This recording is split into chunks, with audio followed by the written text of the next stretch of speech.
Police প্রশাসনের দায়িত্ব। এখন পর্যন্ত আমরা সিসিটিভি ফুটেজ আমরা পাই নাই। ঘটনা কিভাবে ভিকটিম অপরাধীকে গ্রেফতার করেছে শুনেছি। তাই এখানে যারা আছে প্রত্যেকে একমত হবে যে আমরা এখানে আসবার পরে দেখে আসছি যে সোহরাওয়ার্দী উদ্যানে মাদকের কারবারি হয়, গাঁজা লাশের বসে, এখানে অসামাজিক কার্যকলাপ হয় এবং সন্ত্রাসের আখড়া রাতের বেলায়।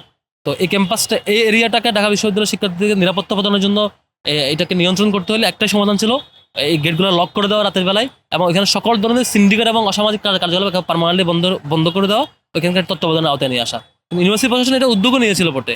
এই উদ্যোগ ছিল ক্যাম্পাস চারপাশে লক করে দেওয়া, বহির্গত ঢুকতে না পারা, সোহরাওয়ার্দী উদ্যানের গেটগুলো লক থাকা। কিন্তু দুঃখজনক হচ্ছে শিক্ষার্থীদের একটা গ্রুপ একটা পলিটিক্যাল হীন উদ্দেশ্যে এবং শিক্ষকদের একটা গ্রুপের মবের মুখোমুখি হয়ে ইউনিভার্সিটি প্রশাসন এই উদ্যোগ থেকে ব্যাক করতে বাধ্য হয় এবং চারপাশে যে কন্ট্রোল সিস্টেম ছিল সেটাকে মানে ধীরে ধীরে বিশ্ববিদ্যালয় প্রশাসন আস্তে আস্তে মানে স্লো মোশন আগায়। ইভেন একটা গ্রুপকে দেখেছি আমরা সোহরাওয়ার্দী উদ্যানে এই গেটের তালা ভাঙতে দেখা যায়, যে এটা তারা ইজিলি অবাধ যাতায়াত নিশ্চিত করবার জন্য। এরকম হীন কাজ এবং ইউনিভার্সিটি প্রশাসনের ব্যর্থতা হলো এই ছোট্ট একটা গ্রুপের মুখোমুখি হওয়ার পরে তারা ঘাবড়ে গিয়ে তাদের নিরাপদ ক্যাম্পাসের উদ্যোগটাকে তারা আর কন্টিনিউ করে নাই এবং এখান থেকে ব্যাক করছে শিক্ষার্থীদের পালসের বিরুদ্ধে। মানে শিক্ষার্থীদের দাবি যেটা ছিল যে নিরাপদ ক্যাম্পাস, সেই নিরাপদ ক্যাম্পাসের দাবি থেকে সরে আসছে ইউনিভার্সিটি প্রশাসন। এটা একটা ব্যর্থতা। এখন ইউনিভার্সিটি প্রশাসনের দায়িত্ব হচ্ছে এই ধরনের কোনো গ্রুপ, কোনো মব তার পলিটিক্যাল হীন উদ্দেশ্যে কিংবা মাদকের ব্যবসা কন্টিনিউ করার জন্য কিংবা অন্য কোনো উদ্দেশ্যে যদি এই ধরনের নিরাপদ ক্যাম্পাসের প্রজেক্টের বিরুদ্ধে গিয়ে দাঁড়ায়, সেটা আমলে না দিয়ে পুরোপুরিভাবে নিরাপদ ক্যাম্পাস নিশ্চিত করাটা ইউনিভার্সিটি প্রশাসনের দায়িত্ব।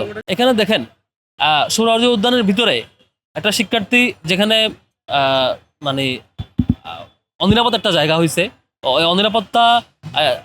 অনিরাপদ হওয়ার পেছনে ইউনিভার্সিটি প্রশাসনের দায় আছে, আবার একসাথে মানে পুলিশ প্রশাসনের দায় আছে। কিন্তু এটাকে কেন্দ্র করে, এই লাশকে কেন্দ্র করে রাত 12টা বাজে একটা সোহরাওয়ার্দী উদ্যানের ভিতরে একটা ছিনতাই কিংবা সংঘর্ষের ঘটনা এবং পরবর্তী খুনের ঘটনাকে কেন্দ্র করে সরাসরি বিসি পক্ষকে দায়ী করে বিসি পক্ষের পদত্যাগ চাওয়া, এটা আমার কাছে লাশের রাজনীতি মনে হয়, লাশকে নিয়ে রাজনীতির সমতুল্য। আমার মনে হয় লাশকে নিয়ে এ ধরনের হিন্দু রাজনীতি করার সুযোগ নেই। আর সাধারণ শিক্ষার্থীরা, আমার বিশ্বাস সাধারণ শিক্ষার্থীরা এই ধরনের এখানে দুইটা ইস্যুতে প্রাইম ফ্যাক্টর হবে। একটা হচ্ছে আর কোনো সাম্য যাতে খুন না হয় সেজন্য নিরাপত্তা নিশ্চিত করা, আর হচ্ছে এই সাম্য খুনের বিচারটা নিশ্চিত করা। এই দুটো দাবি প্রাইম হওয়া উচিত। এইটা পুলিশ প্রশাসনের দায়িত্ব। এখন পর্যন্ত আমরা সিসিটিভি ফুটেজ আমরা পাই নাই।